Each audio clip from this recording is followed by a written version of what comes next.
Bonjour à tous, on se retrouve aujourd'hui pour parler de Coup de Feu. Coup de Feu est un jeu pour 2 à 10 joueurs, édité par Bad Luck Games. On peut y jouer à partir de 8 ans et la partie dure environ 20 minutes. C'est parti!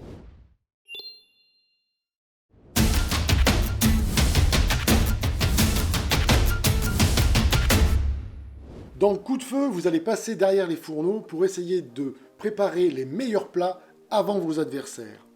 Pizza, sushi, burger, blanquette de veau, il y en a pour tous les goûts. Et inutile de demander à Mario s'il n'a toujours pas de pizza au caviar, car ici le chef, c'est vous. Alors aiguisez vos couteaux, faites briller les casseroles, enfilez votre tablier, ça va chauffer en cuisine. Réunissez des ingrédients et préparez-les comme il faut pour réaliser des recettes. Chacune d'elles vous rapportera des points. Le joueur ou la joueuse qui atteindra 12 points avant les autres remportera la victoire. Simple, non? Oui et non, car c'est sans compter là, avec la fourberie sans borne de vos adversaires qui se feront un malin plaisir à voler vos ingrédients ou vos recettes, réduisant à néant votre brillante stratégie. Oui Ronan, c'est de toi que je parle. Du poison dans mes ramen au poulpe, tu es tombé bien bas. Tu m'avais volé ma recette de pizza le tour d'avant.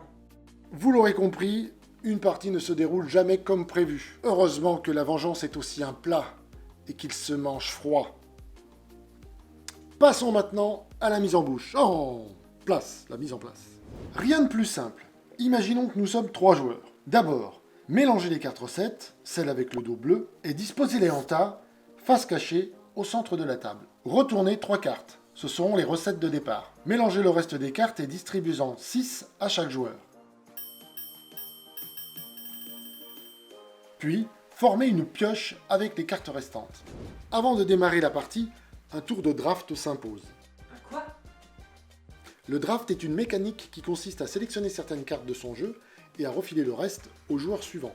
Cela évite le hasard de la distribution classique. Dans Coup de Feu, chaque joueur choisit 2 cartes parmi les 6 en sa possession. Il les pose devant lui et donne les 4 restantes à son voisin de gauche, qui fait de même jusqu'à ce que tous les joueurs aient une nouvelle main de 6 cartes. Maintenant, passons au plat principal, le tour de jeu. Le joueur le plus mauvais en cuisine commence à jouer. Tiens Ronan, viens commencer. Très drôle, franchement. Le premier joueur pioche 2 cartes, puis joue 2 cartes, toujours pour en avoir 6 en main. Ces 2 cartes sont à poser sur son plan de travail, devant lui. Avant d'aller plus loin, détaillons les 3 types de cartes que vous pouvez poser sur votre plan de travail. Les cartes ingrédients, qui sont à la base de toutes les recettes du jeu. Vous ne pouvez en avoir que 2 identiques sur votre plan de travail. Les cartes actions, qui ne peuvent être placées que sur une carte ingrédient déjà posée sur votre plan de travail. Ces cartes protègent vos ingrédients des coups bas de votre adversaire. Par contre, un ingrédient coupé ou cuit l'est de manière irrémédiable. Vous ne pourrez l'utiliser que pour réaliser une recette qui demande ce type de préparation. Les cartes bonus, qui ne peuvent être placées que sur une carte ingrédient déjà posée sur un plan de travail. Ces cartes vous permettent de gagner des points supplémentaires lorsque l'ingrédient est utilisé dans une recette. Mais revenons à nos fourneaux. Une fois que le premier joueur a joué ces 2 cartes, c'est au joueur suivant de jouer, et ce jusqu'à ce que l'un d'entre eux ait atteint 12 points. Après quelques tours, votre terrain de jeu devrait ressembler à ça. Parfois, même si c'est rare, vous jouerez une seule ou aucune carte. Dans ces cas-là, défaussez-vous d'une ou 2 cartes car vous devez toujours en avoir 6 en main à la fin de votre tour. À votre tour, si vous avez moins de 6 cartes, piochez-en autant que nécessaire pour en avoir 8 et jouez-en 2. Comment marquer des points, me direz-vous? Eh bien tout simplement lorsqu'à votre tour, vous finalisez une recette. Pour cela, défaussez-vous des cartes actions et des ingrédients de votre plan de travail et placez la carte recette devant vous. Si vous avez utilisé des cartes bonus, conservez-les pour le décompte final. Bien, passons au dessert. La cerise sur le gâteau, tout ce qui fait le sel du jeu, les cartes spéciales. De couleur violette, elles feront passer vos adversaires d'un dîner presque parfait à cauchemar en cuisine.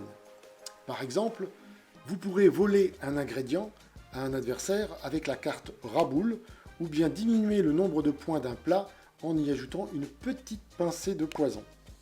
Tu la connais bien celle-là? Je vois pas du tout de quoi tu parles. Elles sont au nombre de 10 et vous permettront de titiller votre adversaire, de vous protéger ou bien de gagner du temps. Pour terminer, un petit digestif? Ouais, ça fait toujours plaisir, ouais. Si vous êtes nombreux, vous pouvez jouer en mode duo. Les règles sont identiques sauf que les joueurs jouent en équipe de 2. Donc il n'y a qu'un seul plan de travail pour chaque équipe et les joueurs d'une même équipe jouent un tour sur 2. Communication et coopération sont de rigueur.